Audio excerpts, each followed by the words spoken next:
Muscat سلطنت of Oman bureau chief Sajjad Ahmed Sheikh سے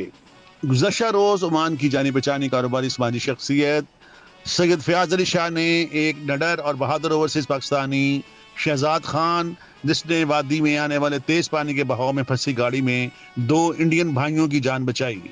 کو شاندار الفاظ میں خراج تحسین پیش کیا اور شہزاد خان کو تعریفی اسناد کے ساتھ ساتھ نقد انعام سے نوازا اور ان کی بھرپور پذیرائی کی۔ اس سے قبل سفیر پاکستان سید نوید صفدر بخاری نے بہادر و نڈر پاکستانی نوجوان شہزاد خان کے جذبہ ہمت و شجاعت کو سراہا اور انسانیت اور ہمدردی کے اس جذبے کو ایک بہترین مثال قرار دیا۔